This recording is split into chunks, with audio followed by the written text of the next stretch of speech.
Olá, bom dia. Hoje é segunda-feira, 13 de setembro. O Senado Notícias está no ar. O presidente do Senado, Rodrigo Pacheco, afirmou nesse domingo que vai decidir ainda esta semana sobre a tramitação da medida provisória que altera o marco civil da internet e que muda regras para a exclusão de conteúdos de redes sociais.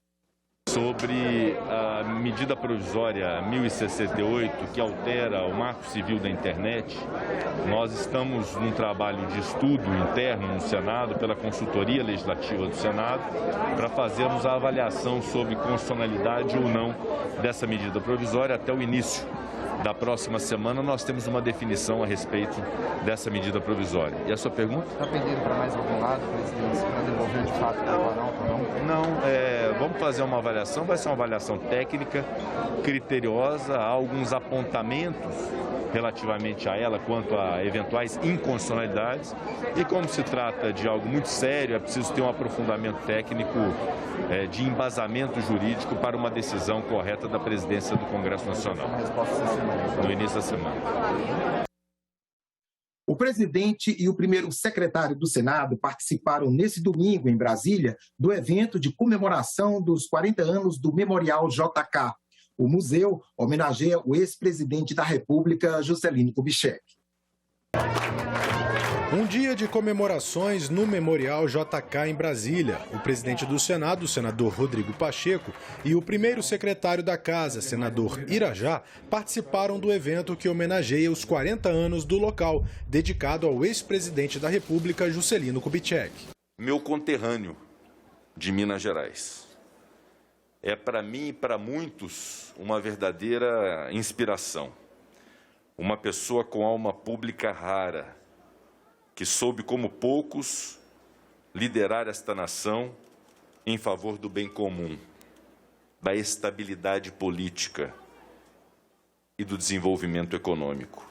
Juscelino Kubitschek colocou o Brasil acima de qualquer sentimento pessoal e pôde, assim, liderar um projeto de otimismo e confiança no coração dos brasileiros. Um verdadeiro projeto de país. Na ocasião, o Senado colaborou com o lançamento de um livro. É o terceiro volume da coletânea Memórias do Brasil, Discursos de Juscelino Kubitschek. A obra traz pronunciamentos de JK feitos em 1958. JK não aspirou apenas ganhar a vida, ele aspirou fazer a diferença.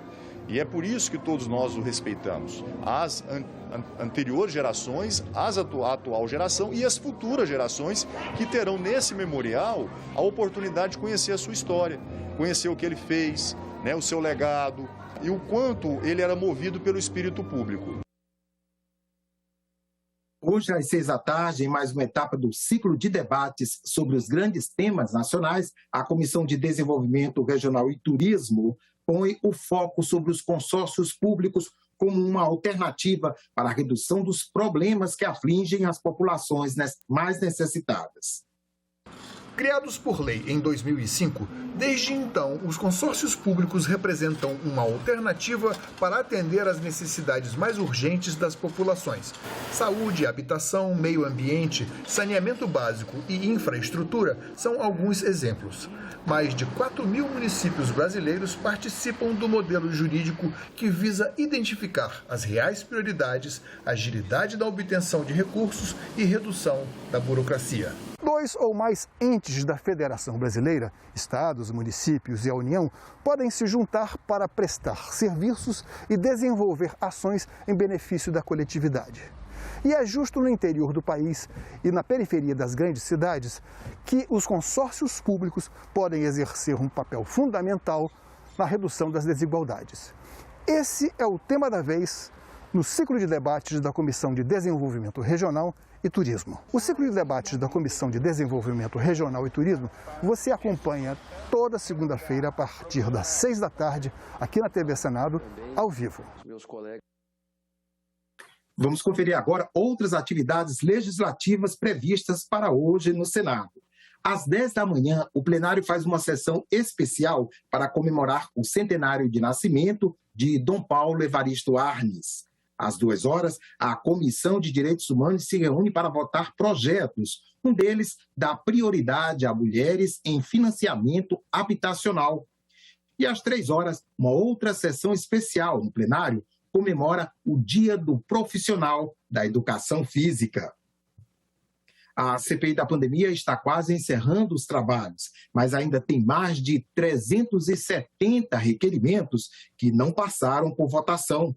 Um deles sugere a convocação de Ana Cristina Vale, ex-mulher do presidente Jair Bolsonaro.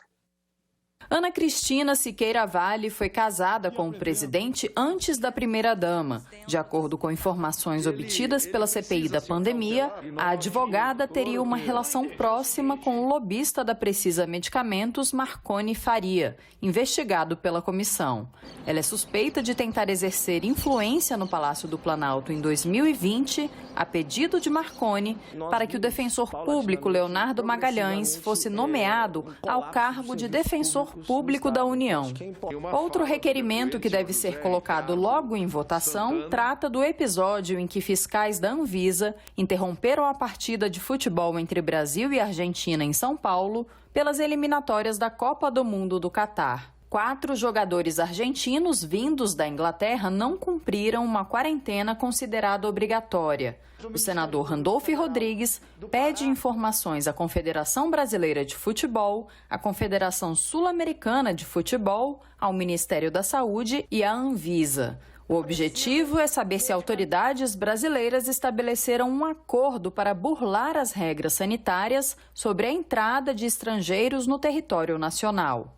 Na defesa de que a comissão investigue também estados e municípios, o senador Marcos Rogério apresentou no dia 1º de setembro requerimento para a convocação dos deputados estaduais de Santa Catarina Ivan Nats e Sargento Lima. A Secretaria de Saúde do Estado fez uma compra com indícios de irregularidade de 200 respiradores artificiais que custaram 33 milhões de reais. Os deputados foram presidente e relator de uma CPI da Assembleia Legislativa que apurou o caso. Na opinião do senador, eles podem contribuir com as investigações da CPI do Senado. O que aconteceu em Santa Catarina?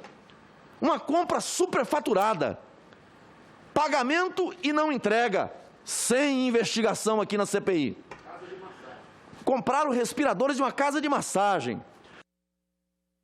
Na CPI da pandemia está marcado para amanhã o depoimento de Marcos Tolentino. Ele é apontado como sócio oculto da empresa que forneceu garantia no negócio de compra da vacina indiana Covaxin.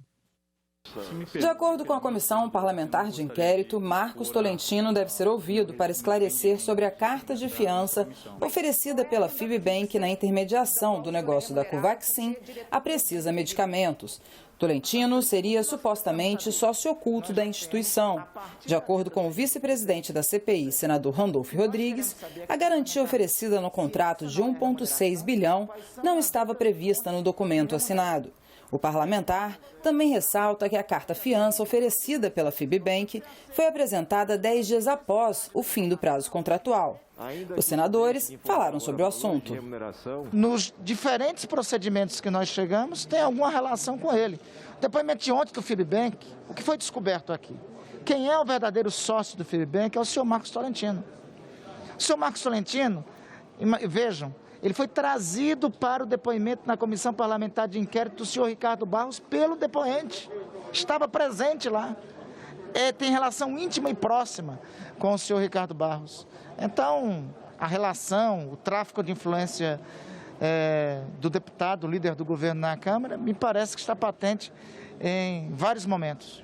As duas empresas que compõem o Fibbank, uma tem o mesmo endereço do escritório do Tolentino. A outra é de um dono, de um sócio, que é amigo e sócio de Tolentino. Então parece um triângulo, mas essa exposição, ela vai ficar esclarecida na próxima audiência, quando o Tolentino vier. Agora o que a gente precisava saber, a gente já sabe. Fibbank não é banco, FIBBank não tem lastro financeiro nem patrimonial.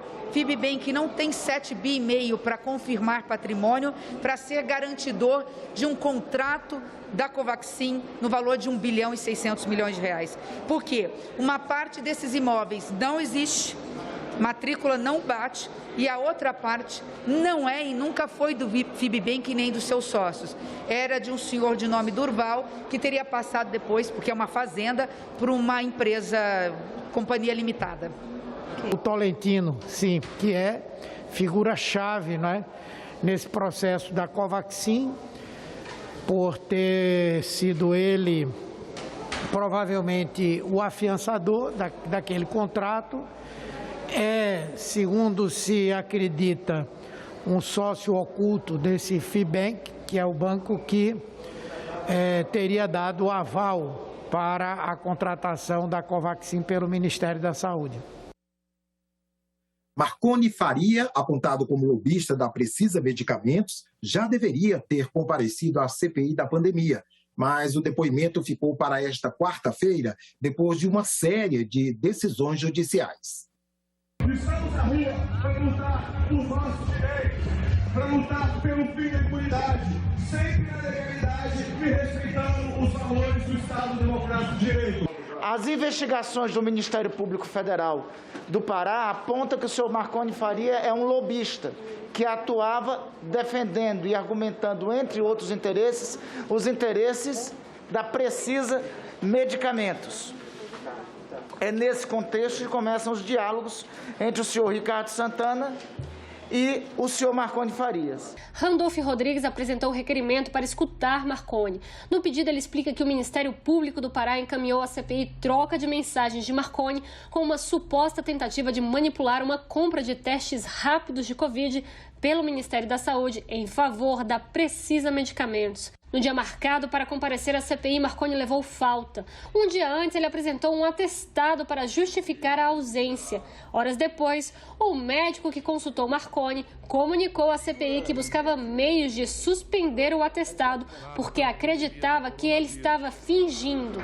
A presente reunião é para ouvir o senhor Marconi, que nesse momento a Polícia do Senado está no encalço dele, porque ele virá para cá baseado no que ontem o médico do Sírio-Libanês aqui de Brasília, após ter dado um atestado de 20 dias, veja bem, o médico deu um atestado de 20 dias. Horas depois, ele encaminha à secretaria daqui, dizendo que percebeu, na hora que estava examinando o senhor Marconi, que ele estava fingindo. Ora, se o médico percebeu que o paciente estava fingindo, não podia ter dado 20 dias para um homem desse. Mas deu, assim mesmo. Marconi Faria entrou com um mandado de segurança no Supremo pedindo cancelamento de sua convocação.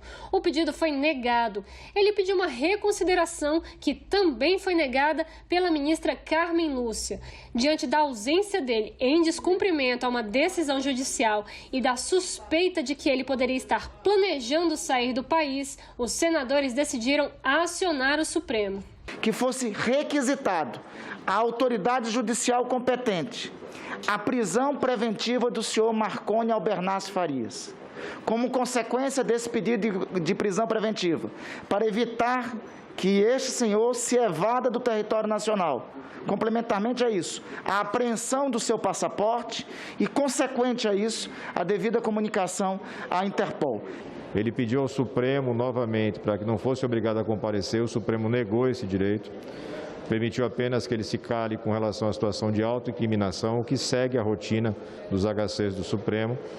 E agora a CPI tenta localizar esse cidadão e já informa a ministra Carmen Lúcia do descumprimento da sua própria ordem, uma vez que ela determinou o comparecimento dele.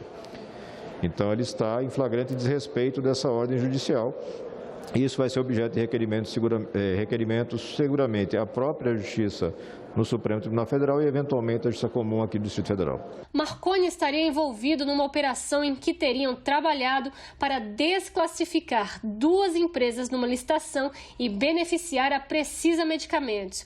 Em documentos em posse da CPI, há também indícios de que Marconi conhece Karina Cufa, advogada do presidente. Então tem 2 mensagens ensinando como é que iria burlar a Bolt, como é que iria burlar a segunda colocada para beneficiar quem a precisa para acessar um contrato de mais de R$1 bilhão.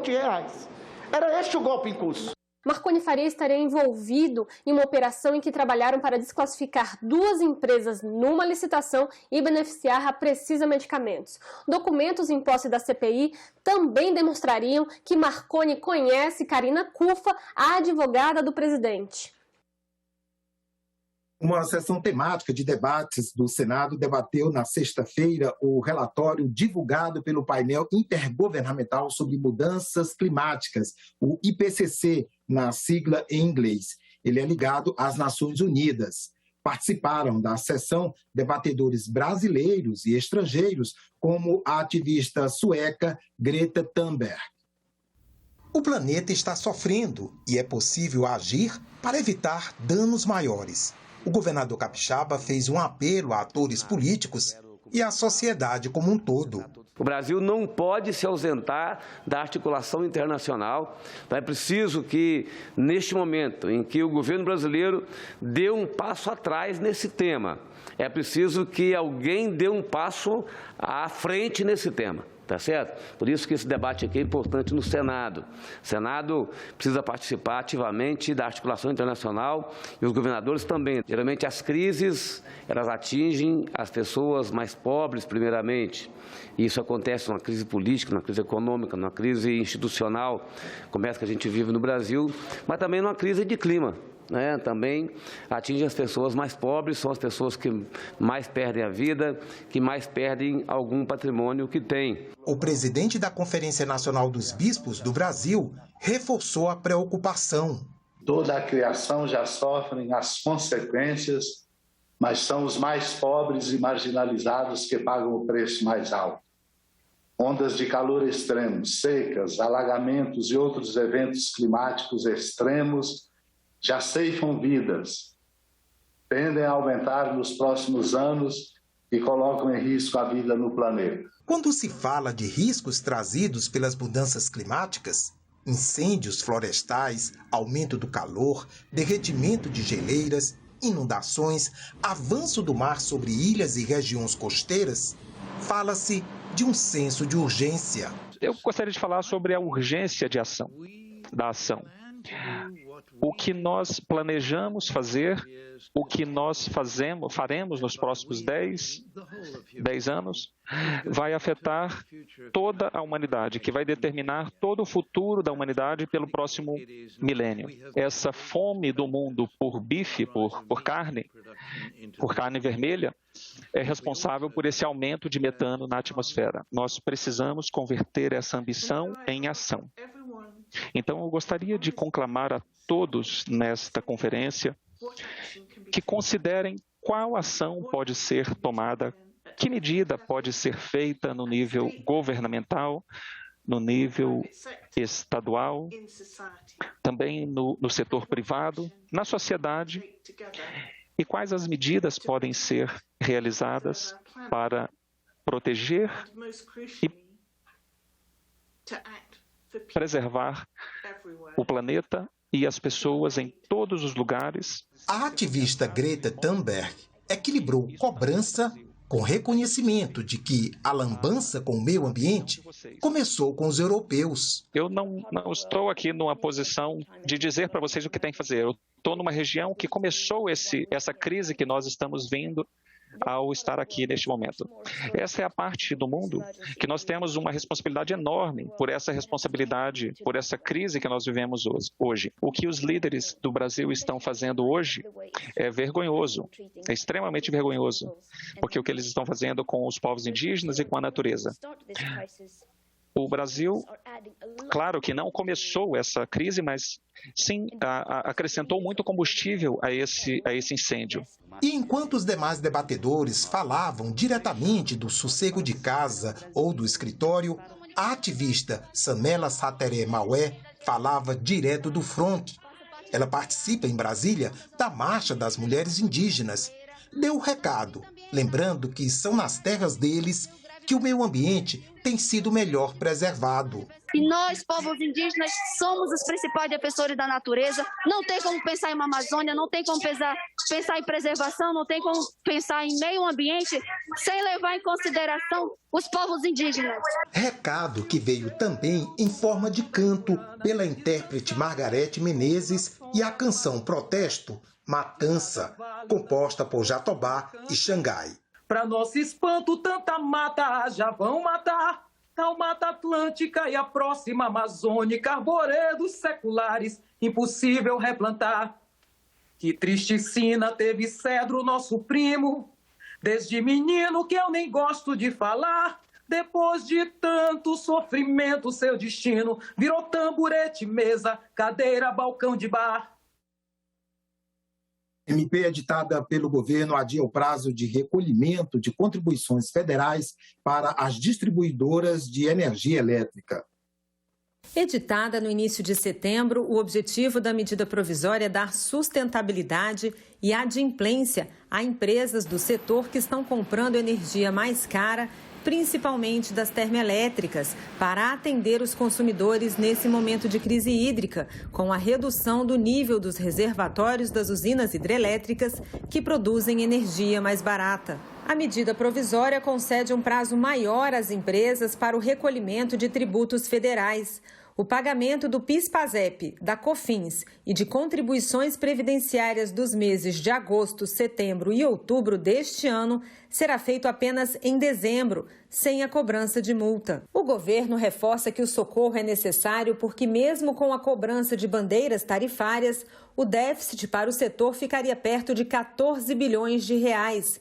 E ressalta que não haverá renúncia de receita, porque o pagamento será feito dentro do mesmo exercício financeiro.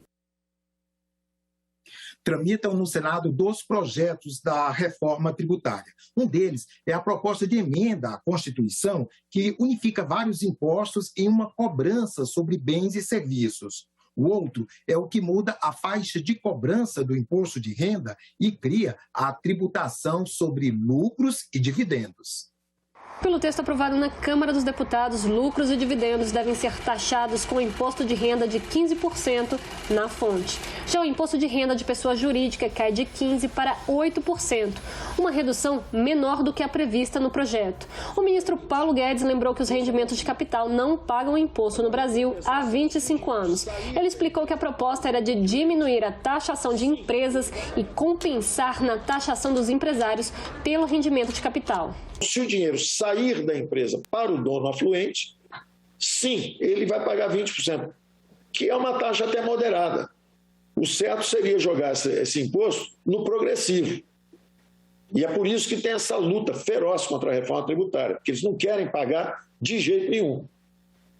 Então, o que nós estamos fazendo é o seguinte: as empresas pagam menos, o rendimento de capital paga mais, e o rendimento de trabalho também paga menos. A Câmara dos Deputados mudou o valor das alíquotas, tanto para a taxação quanto para a desoneração dos impostos. Segundo o consultor Josué Pellegrini, essa nova conta pode gerar um prejuízo em torno de 20 bilhões aos cofres públicos. A tramitação na Câmara, de fato, manteve isso, inclusive fez uma redução até um pouco maior da tributação na pessoa jurídica, né? O problema foi que veio do Executivo com uma tributação na pessoa física para compensar a redução na tributação na pessoa jurídica. E na tramitação na Câmara, não só foi aumentada a desoneração na pessoa jurídica, como foi diminuída a incidência na tributação sobre a pessoa física, né, sobre os dividendos, né? O que pode gerar uma perda de receita, por um lado, né? A IFE estima que a União possa perder cerca de 20 e poucos bilhões de reais com essa mudança. Os estados e municípios também podem perder valores similares a esse, Tá?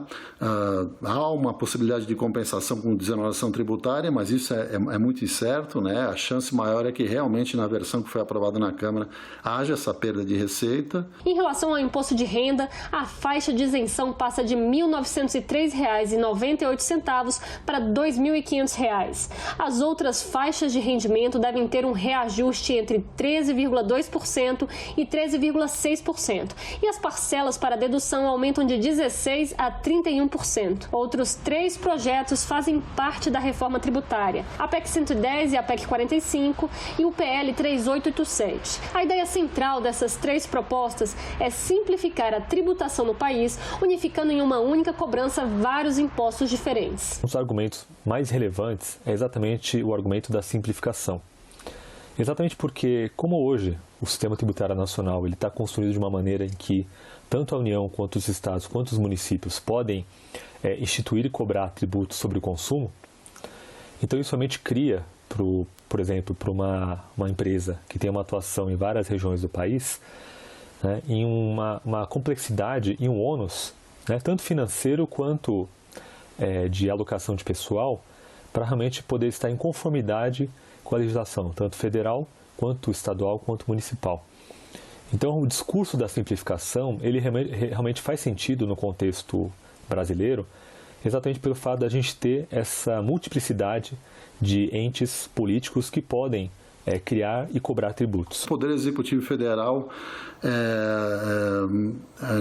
não aceitou ou não aceita, ou pelo menos parece não desejar, que importantes tributos federais eles sejam fundidos num imposto que seja de controle dos 3 níveis de governo, né? Os próprios municípios maiores também têm algumas ressalvas a também perder um controle, a competência plena sobre o ISS. Então, este assunto ele acabou não avançando devidamente.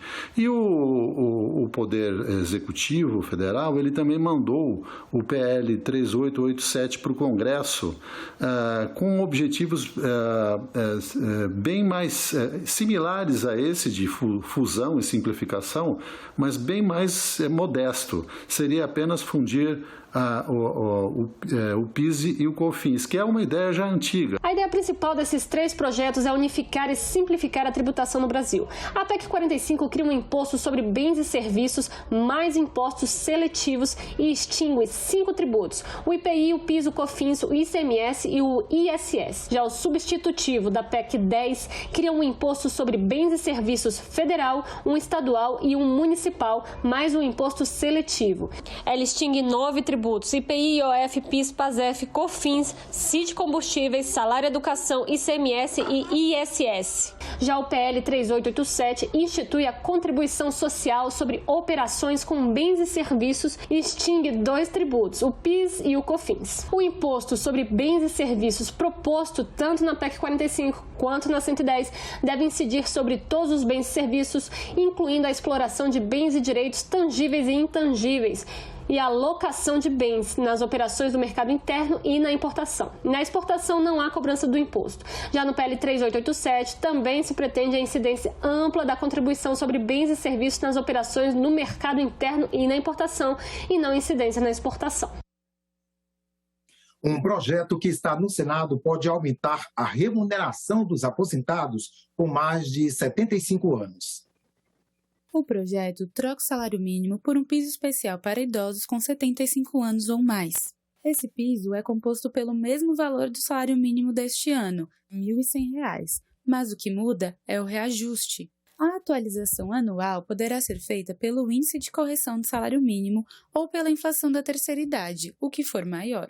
A proposta do senador Lazier Martins foi inspirada em uma carta enviada por um cidadão gaúcho aposentado, o senhor Gelsi Pereira Brum.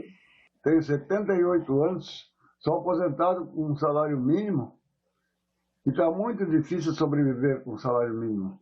Para mim que estou velho, já não tenho mais condições físicas para trabalhar, já estou até meio surdo, vai ficando muito difícil. Por isso resolvi escrever para o senador Lazier Martins para que ele tome uma atitude junto ao Congresso Nacional, para que ele se conscientize da situação dos idosos acima dos 75 anos, que não tem mais condições de trabalhar e de fazer nada.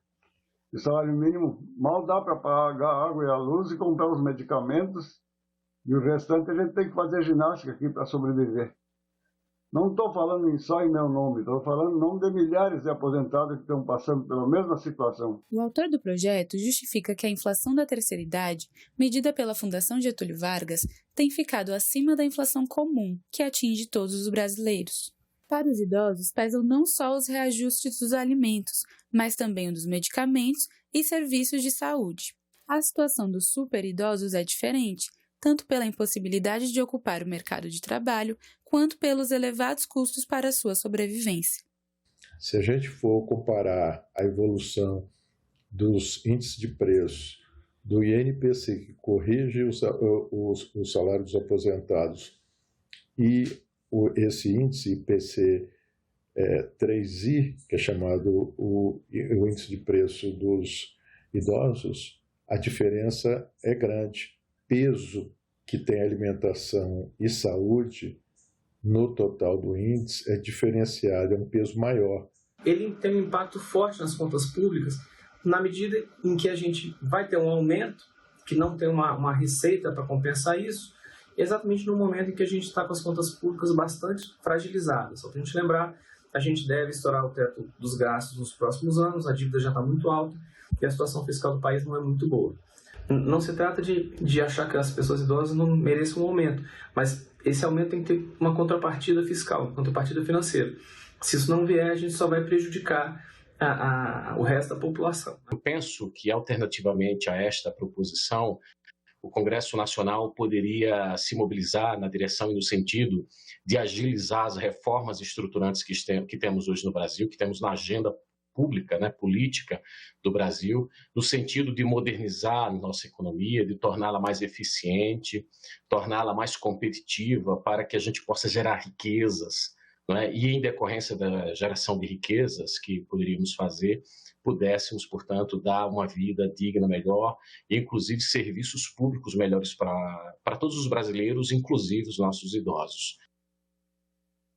Ficamos por aqui. Você pode ver as reportagens desta edição na nossa página na internet, senado.leg.br/TV. Obrigado pela companhia e continue sintonizado aqui na TV Senado.